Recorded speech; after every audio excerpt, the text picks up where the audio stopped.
The summer sun beat down mercilessly on the New Mexico territory, turning the earth to dust and the air to furnace breath. Tom McKenna wiped the sweat from his weathered brow as he approached the water barrel beside his ranch house, his boots crunching on the parched ground. 3 years of drought had taken its toll on his cattle operation, just as 3 years of loneliness had carved deep lines around his green eyes.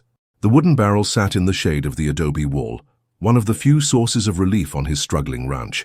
As Tom lifted the heavy wooden lid, expecting to find the usual tepid water, his heart nearly stopped. Crammed inside, knees drawn to her chest, was a young Apache girl. Her dark eyes flew open wide with terror, and she pressed herself deeper into the barrel's confines.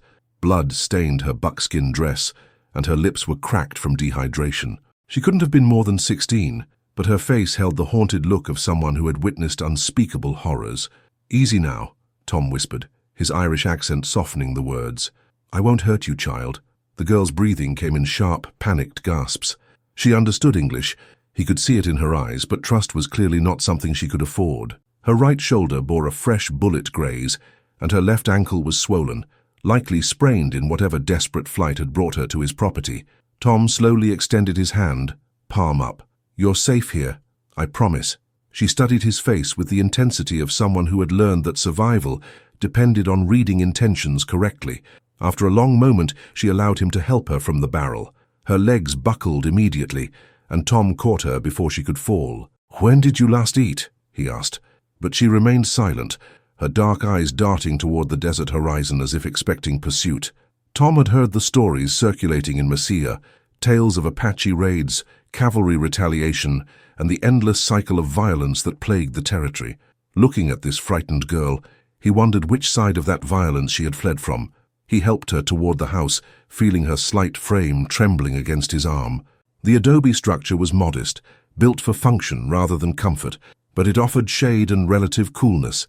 Inside, the main room held simple furniture, a wooden table, 2 chairs, and a stone fireplace that had provided warmth during the cold desert nights. "Sit," Tom said, guiding her to a chair.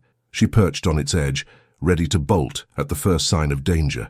From his kitchen, Tom retrieved a cup of water and a piece of day-old bread. The girl's eyes followed his every movement, but when he placed the food before her, she hesitated.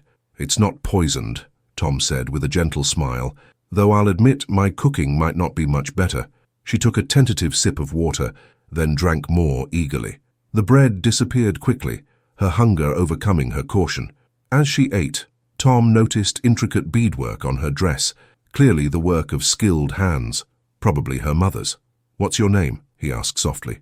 For the first time she spoke, her voice barely above a whisper. "Aiyana, Aiyana," Tom repeated, trying to pronounce it correctly. "That's a beautiful name. I'm Tom McKenna." She nodded, but said nothing more. Outside, the wind picked up, rattling the shutters and carrying with it the scent of distant rain, a cruel promise in this drought-stricken land. Tom studied the girl's wounds more carefully. The bullet graze was clean, but needed attention, and her ankle required wrapping. More concerning was the hollow look in her eyes, the way she flinched at sudden sounds. This was a child who had seen too much, lost too much. "I need to tend to your injuries," he said, rising to gather medical supplies from his bedroom. "Then we'll figure out what to do next." As he moved about the house, Tom's mind raced. Harboring an Apache girl would bring trouble from the townspeople of Mesilla, especially Sheriff Garrett, who saw all Apaches as threats to be eliminated. But looking at Aiyana, all Tom could see was a frightened child who needed help. The loss of his own daughter Mary 3 years ago had left a hollow ache in his chest that never fully healed. Ellen, his wife, had followed Mary to the grave within a week, victims of the cholera that had swept through the territory. Perhaps it was that old wound that made him see something of Mary in this Apache girl's frightened eyes. When Tom returned with bandages and salve, Aiyana was standing by the window, her body tense with alertness. In the distance, a dust cloud was rising from the direction of town. "Riders," she whispered, her voice tight with fear. Tom joined her at the window, squinting into the harsh sunlight. 3 horsemen were approaching, still too far away to identify, but their steady pace suggested purpose rather than casual travel. "Can you ride?" Tom asked urgently. Aiyana nodded, though her injured ankle would make mounting difficult. "There's a cave in the hills behind the house. If trouble comes, that's where you go. Follow the creek bed north, until you see the red rocks, then climb. The cave is hidden behind a stand of juniper trees. The riders were closer now, and Tom could make out Sheriff Garrett's distinctive hat and the glint of sunlight off his badge. With him rode Deputy Marshal Collins and Jake Morrison, a local rancher whose hatred for Apaches was well known after losing his brother in a raid 2 years prior. "Stay back from the windows," Tom instructed Aiyana. "Whatever happens, don't show yourself unless I call for you." The girl nodded, her eyes reflecting both gratitude and the instinctive wariness of a hunted animal. She moved away from the window, positioning herself where she could hear, but not be seen. Tom stepped outside as the 3 men reined in their horses before his house. The afternoon heat shimmered off the desert floor, and somewhere in the distance, a hawk circled lazily in the thermals. "Afternoon, Sheriff," Tom said, his voice carefully neutral. "McKenna," Garrett replied, his weathered face grim beneath his hat brim. "We're tracking Apache sign. Trail leads right to your property." Tom's heart hammered against his ribs, but his expression remained steady. "Haven't seen any Apaches, Sheriff. Just me and my cattle out here." Jake Morrison spat into the dust. "Cattle tracks don't match what we're following, McKenna. Fresh moccasin prints, blood trail. Someone wounded passed through here not 3 hours ago." "Lot of ground out here," Tom replied. "Trail could lead anywhere." Sheriff Garrett's eyes narrowed as he studied Tom's face. "You mind if we take a look around? Won't take but a minute." The request was phrased politely, but Tom knew it wasn't really a request. In the silence that followed, he could hear his own heartbeat and the soft whisper of wind through the dry grass. "Course not," Tom said finally. "Help yourselves." As the 3 men began searching his property, Tom prayed that Aiyana would remain hidden and that whatever trail had led them here would lead them away again. But deep in his gut, he knew that this was only the beginning of a much larger storm. Tom watched from his porch as Sheriff Garrett and his men methodically searched the grounds around his ranch house. Their boots stirred up small clouds of dust with each step, and their eyes missed nothing, not the disturbed earth near the water barrel, not the faint bloodstains on the adobe wall where Aiyana had leaned while he helped her inside. Deputy Marshal Collins crouched beside the barrel, running his fingers along its rim. "Someone was here, Sheriff. Fresh scratches on the wood, and look at this." He held up a small piece of torn buckskin that had caught on a splinter. Tom's mouth went dry, but he forced himself to remain calm. "Could be from anything, Deputy. Coyote, maybe, or a javelina looking for water." Jake Morrison snorted. "Coyotes don't wear buckskin, McKenna." His hand rested on the butt of his revolver, and his eyes held the cold hatred of a man who had lost family to Apache raids. "We know there's a girl missing from the cavalry sweep yesterday. Daughter of some medicine man. Word is she got away when they cleaned out that camp up north." "Don't know anything about that," Tom replied, though his heart clenched at the thought of what "cleaned out" likely meant. He'd heard rumors about Colonel Harrison's increasingly aggressive tactics against Apache settlements, but the reality of it, a girl Aiyana's age watching her family slaughtered, made his stomach turn. Sheriff Garrett straightened, his pale eyes studying Tom's face. "You're sweating awful heavy for a man with nothing to hide, McKenna. It's 110 degrees in the shade, Sheriff. A man'd have to be dead not to sweat." Inside the house, Tom knew Aiyana was listening to every word. He'd seen the intelligence in her dark eyes, the way she'd understood not just his words, but his intentions. She would know that discovery meant death, either from a bullet or from being handed over to the cavalry for whatever justice they dispensed to Apache survivors. Collins moved toward the house. "Mind if we take a look inside?" Tom's jaw tightened. "I do mind, actually. You got a warrant, Deputy?" "Don't need one," Morrison interjected, stepping closer. "We're in pursuit of a hostile. That gives us the right to search anywhere she might be hiding." "Hostile?" Tom's voice hardened. "Are you talking about a 16-year-old girl?"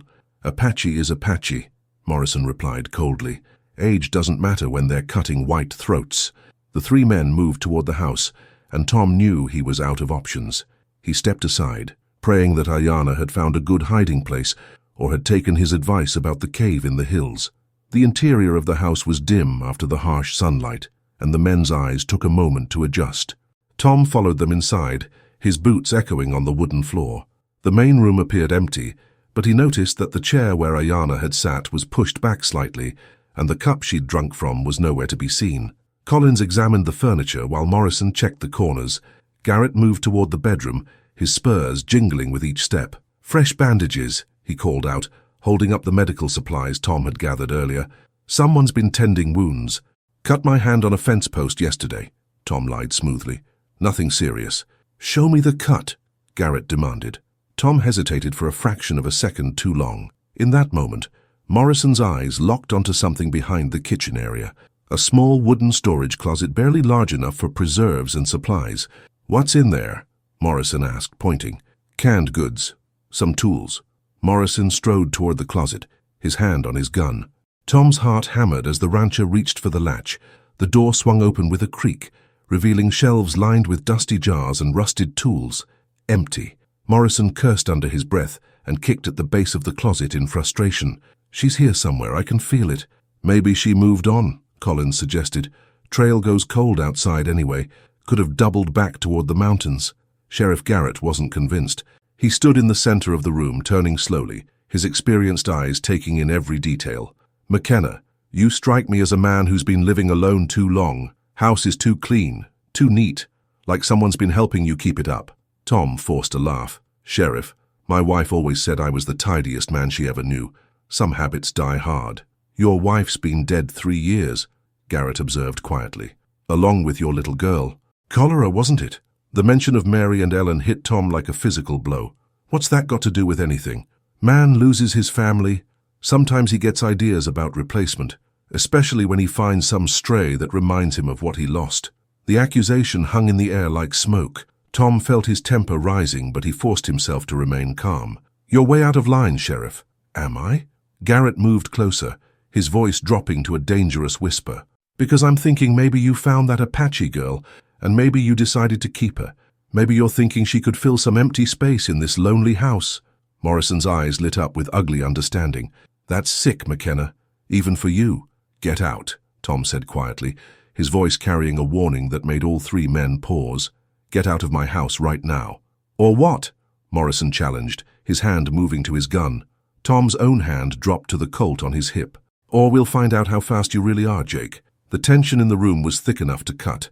For a moment it seemed like violence was inevitable. Then Sheriff Garrett raised his hand. Easy, boys. We're done here. He fixed Tom with a cold stare. For now. But McKenna, if I find out you're harboring an Apache, I'll be back with enough men to turn this place inside out. And next time, I won't be asking permission. The 3 men filed out, their boots heavy on the wooden floor. Tom followed them to the porch, watching as they mounted their horses. The afternoon sun was beginning to sink toward the western horizon, painting the sky in shades of amber and copper. This isn't over, Morrison called out as they rode away. We'll be watching you, McKenna. Tom stood on his porch until the riders disappeared into the heat shimmer, then turned and went back inside.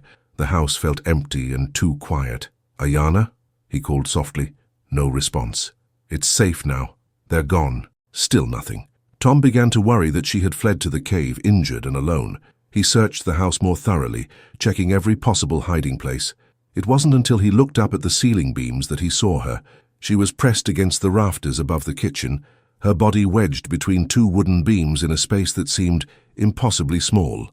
Her dark eyes watched him with the wariness of a wild animal, and he could see the pain in her face from holding such an uncomfortable position. You can come down now, Tom said gently. They're gone. Aiyana lowered herself carefully, dropping silently to the floor. Her injured ankle buckled slightly, but she caught herself against the wall. There was something different in her eyes now, not just fear, but a kind of grudging respect. You did not give me to them, she said quietly. No, Tom replied, I didn't. Why? Tom looked at this young Apache girl, thinking of his own daughter, of the hollow ache that had lived in his chest for 3 years, because it was the right thing to do. Outside, the wind picked up again, and in the distance storm clouds were gathering on the horizon. Tom knew that Sheriff Garrett would be back, probably with more men. The real test was yet to come, but for now, in this moment, he had made his choice. Whatever consequences followed, he would face them. 3 days had passed since the sheriff's visit, and Tom found himself settling into an uneasy routine with Aiyana. She moved through his house like a ghost, silent and watchful, helping with small tasks while always staying within reach of an escape route. Her ankle was healing well under Tom's careful attention, but the wounds in her heart ran much deeper. The morning sun filtered through the kitchen window as Tom prepared breakfast, beans, bacon, and coffee strong enough to wake the dead. Aiyana sat at the table, methodically cleaning his old Henry rifle with the skill of someone who had grown up around weapons. Her movements were precise, almost reverent, and Tom noticed she handled the firearm with more expertise than most men he knew. "Your father teach you that?" he asked, nodding toward the rifle. Aiyana's hands stilled for a moment. "My father was a healer, not a warrior. My brother Nalnish taught me to shoot." Her voice carried a weight of loss that made Tom's chest tighten. He said, "Apache women must know how to protect themselves when the men cannot." "Smart brother," Tom said carefully. "What happened to him?" The question hung in the air like smoke. Aiyana set down the rifle and stared out the window at the desert beyond. When she spoke again, her voice was barely above a whisper. "The bluecoats came at dawn. They said we were harboring raiders, but we were peaceful people. My father treated their wounded soldiers many times, but they did not remember his kindness." She paused, her knuckles white as she gripped the edge of the table. "Nalnish tried to protect our mother. A soldier shot him in the back as he ran toward her." Tom felt a surge of anger at the casual brutality she described. "I'm sorry, Aiyana. No child should see such things. I watched from the rocks above our camp. I saw them kill my father, my mother, my brother. I saw them burn our medicine lodge with the old ones inside." Her dark eyes met his, and in them he saw a pain that mirrored his own. "I could not save them. I could only run." The weight of her words settled over the kitchen like a heavy blanket. Tom had lost his family to disease, but at least he'd been able to bury them with dignity, to say goodbye. Aiyana had watched hers murdered and left for scavengers. "You survived," Tom said finally. "Sometimes that's all we can do." "My people believe the dead watch over us," Aiyana replied, "but I feel only emptiness where they should be." Tom understood that emptiness all too well. He'd felt it every morning for 3 years, waking to silence where once there had been Ellen's laughter and Mary's chattering about her dreams. A sound from outside interrupted his thoughts, hoofbeats approaching at a steady pace. Tom moved to the window, his hand instinctively moving to his gun belt. A single rider was coming up the dusty path, and Tom recognized the black coat and white collar of Father Miguel Santos, the priest from Mesilla. "It's the padre," Tom told Aiyana. "He's a good man, but you should stay hidden until I know what he wants." Aiyana nodded and slipped into the bedroom, closing the door softly behind her. Tom stepped outside as Father Santos reined in his horse, a patient old mare that had seen better days. "Morning, Father," Tom called out. "What brings you out this way?" Father Santos dismounted with the stiffness of a man who spent more time in prayer than in the saddle. He was in his 50s, with graying hair and kind eyes that had seen too much suffering in his years ministering to the frontier community. "Buenos dias, Tom. I was hoping we could talk." The priest's English carried a slight accent from his native Spain, but his words were carefully chosen. "There are rumors in town, troubling ones." "What kind of rumors?" "People are saying you're harboring an Apache girl. Sheriff Garrett has been telling anyone who will listen that you're hiding evidence from his investigation." Tom's jaw tightened. "And what do you think, Father?" The priest studied his face for a long moment. "I think you're a good man who has suffered much loss. I also think that if you were protecting someone in need, you would have your reasons." The careful phrasing told Tom everything he needed to know. Father Santos suspected the truth, but he wasn't here to condemn. "Would you like some coffee?" Tom asked. "See, that would be welcome." They went inside and Tom poured 2 cups of the strong brew. The priest sat at the table, his eyes taking in the spotless condition of the house, the feminine touches that suggested someone had been caring for the space. "The townspeople are angry," Father Santos said quietly. "Jake Morrison has been stirring them up, talking about Apache raids and the need to protect white families. There's talk of forming a committee to deal with the Indian problem." "Committee," Tom repeated bitterly. "Sounds like a fancy word for lynch mob." "Some of the men feel that way, yes, but others are more reasonable. Sarah Coleman, for instance. She's been asking questions about what really happened to that Apache camp." Tom knew Sarah Coleman, a widow who ran the general store with practical efficiency and uncommon sense. If she was asking questions, it meant not everyone in town was ready to believe the worst. What did she find out? Nothing official, but she has a friend who works as a seamstress for the cavalry wives. The woman heard Colonel Harrison's wife talking about the unfortunate business with the peaceful Apache band. Apparently the colonel's orders were to drive them from their land, not to eliminate them. The implication was clear. Someone had exceeded orders and innocent people had died as a result. "Father," Tom said slowly, "hypothetically speaking, if someone were protecting an Apache girl, what would you advise?" The priest sipped his coffee thoughtfully. "Hypothetically, I would say that our Lord commanded us to care for strangers and orphans, regardless of their tribe or nation. I would also say that sometimes doing what is right requires courage that most men do not possess. A soft sound from the bedroom made both men glance toward the closed door. Father Santos raised an eyebrow but said nothing. "There's something else," the priest continued. "I've been corresponding with the territorial governor about the situation here. He's concerned about the cavalry's actions and has ordered an investigation. A federal marshal will be arriving within the week." This news hit Tom like a physical blow. A federal marshal would have resources and authority that Sheriff Garrett lacked. Hiding Aiyana would become infinitely more difficult. "Why are you telling me this?" "Because I believe in justice, Tom. Real justice, not the frontier variety that Jake Morrison prefers." The priest stood, setting down his empty cup. "Whatever you decide to do, you should know that you're not alone. Some of us still believe in doing what's right, even when it's dangerous." After Father Santos left, Tom sat alone in his kitchen, staring into his coffee cup. The walls seemed to be closing in around him, and he could feel the weight of impossible choices pressing down on his shoulders. "He knows," Aiyana said quietly.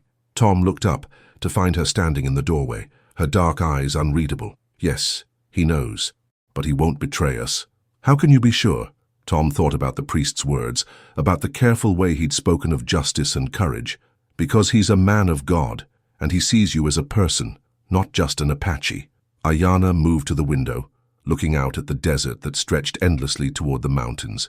"A federal marshal will find me, they always do. Not if we're smart about it." She turned to face him, and for the first time since he'd found her, Tom saw something besides fear in her eyes. There was hope there, fragile as a desert flower, but real. "Why are you doing this?" she asked. "You could give me to them and be safe." Tom looked at this young woman who had lost everything, who had watched her family die and still found the strength to survive. In her face, he saw echoes of his own daughter, of the future Mary would never have. "Because leaving you to die would be leaving part of myself to die with you," he said simply. "I've buried enough people I care about." Outside, thunder rumbled in the distance, and the first drops of rain began to fall, a mercy in this drought-stricken land. Tom knew that the storm approaching from town would be far less welcome, but for now, in this moment, he had found something he thought he'd lost forever. He had found a reason to fight. The federal marshal arrived on a Tuesday morning, riding a coal-black stallion that gleamed in the desert sun. Tom watched from his porch as the man dismounted in front of the sheriff's office in Mesilla, his movements precise and deliberate. Even from a distance, everything about Marshal James Cordell spoke of authority and competence, from his immaculate uniform to the way he carried himself with quiet confidence. Tom had ridden into town for supplies, leaving Aiyana hidden in the cave behind his ranch, with enough food and water for 3 days. The risk of bringing her to town was too great now that word had spread about the Apache girl. Every face on the street seemed to watch him with suspicion, and conversations stopped when he passed. At Coleman's general store, Sarah Coleman greeted him with professional courtesy, but Tom could see the questions in her eyes. She was a handsome woman in her 40s, with prematurely grey hair and the practical bearing of someone who had learned to survive on her own after her husband's death from a mining accident. "Morning, Tom," she said, tallying his purchases. "Buying quite a bit of food for one man." "Stock up when I can," Tom replied carefully. "Never know when the next supply wagon will make it through." Sarah nodded, but her gaze lingered on the feminine items he'd requested: a hairbrush, soap, and a simple blue dress in a small size. "Planning any visitors?" Before Tom could answer, the store's bell chimed and Jake Morrison entered, his face flushed with excitement. Behind him came 2 other ranchers, Ben Carlisle and Pete Jameson, both men Tom had known for years, but who now looked at him with open hostility. "Well, well," Morrison said loudly, "if it isn't our Apache-loving neighbor. Heard you been mighty busy lately, McKenna." Tom's hand moved instinctively toward his gun, but Sarah Coleman's sharp voice cut through the tension. "Jake Morrison, you'll keep a civil tongue in my store or find somewhere else to do your business." Morrison's face darkened, but he knew better than to cross Sarah Coleman. She controlled too much of the town's commerce to make an enemy of lightly. "Just making conversation, Sarah. Though I hear the new marshal's been asking some interesting questions about our friend here."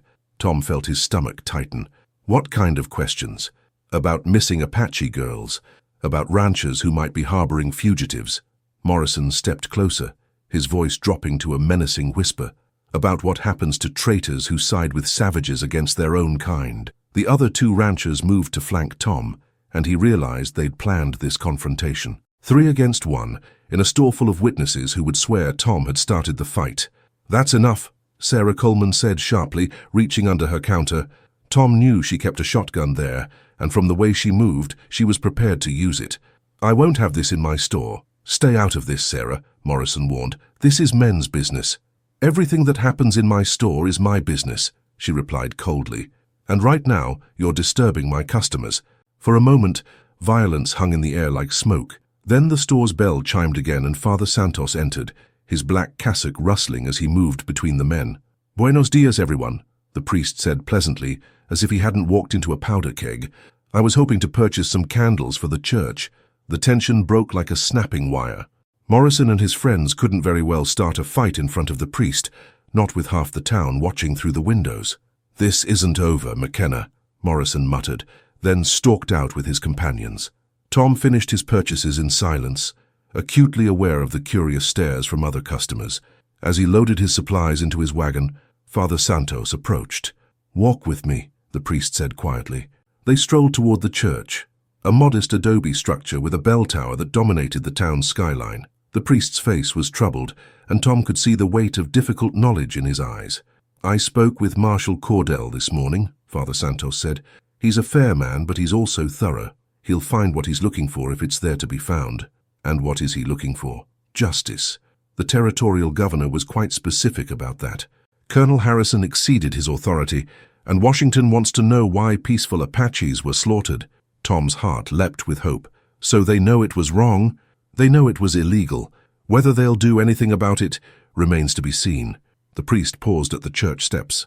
"Tom, there may be a way to protect the girl, but it would require great courage on your part." "What kind of way?" "Marshal Cordell needs witnesses to testify about what really happened at that Apache camp.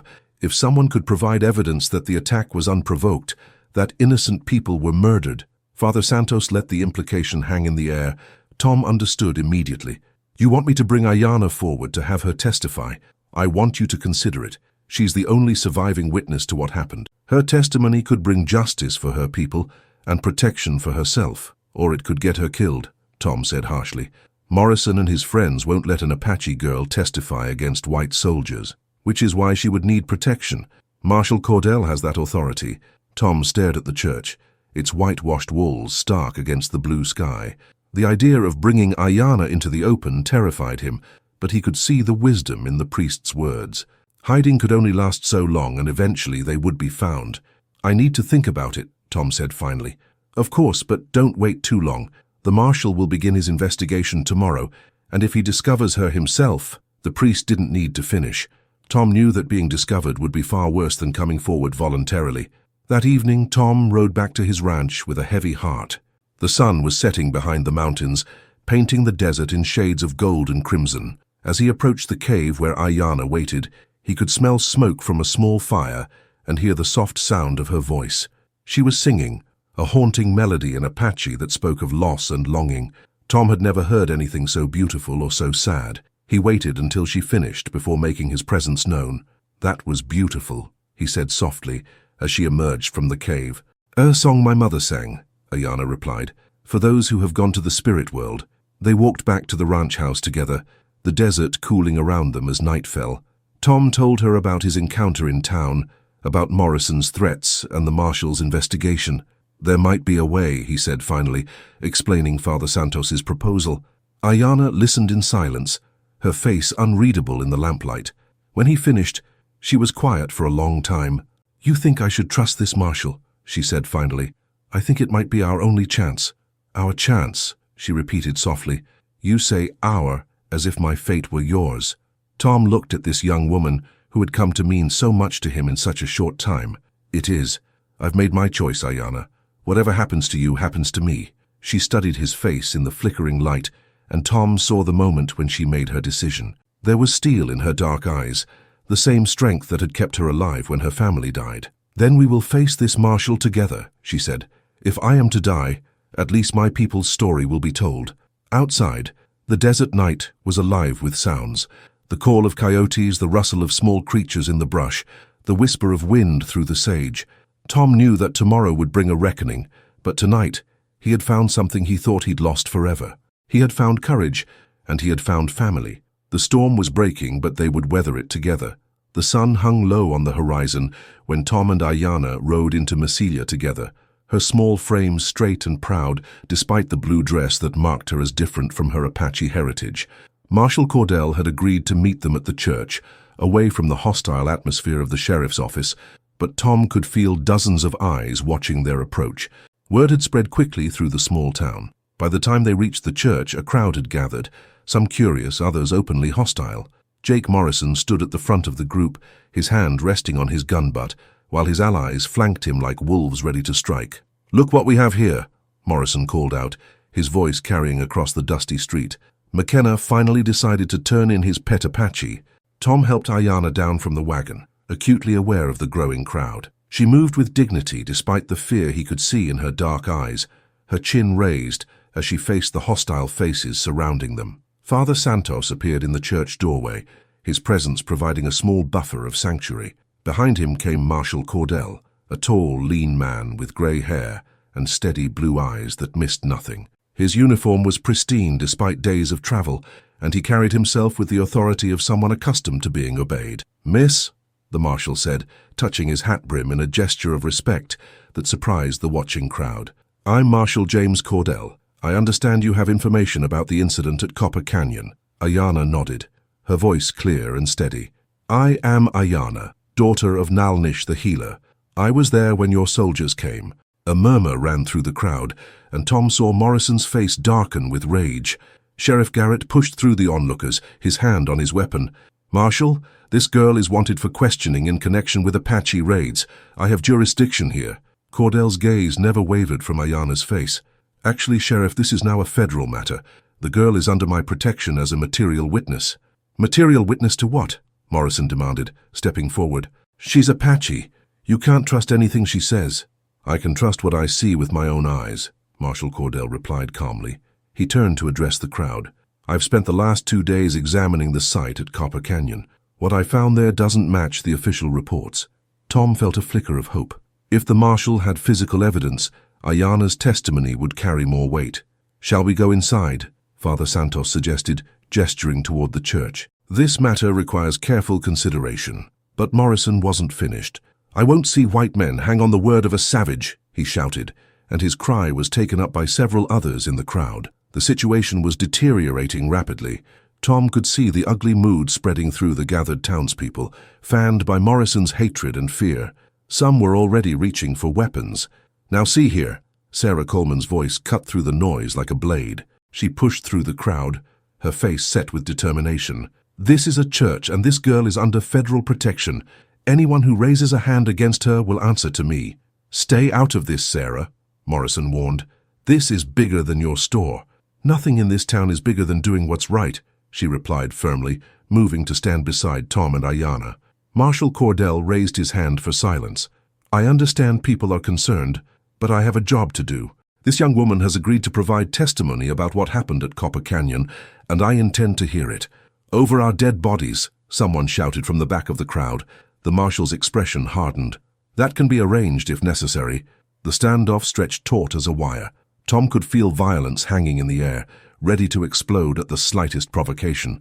His hand moved to his gun, knowing that if shooting started, their chances of survival were slim. Then Aiyana stepped forward, her young voice carrying clearly across the plaza.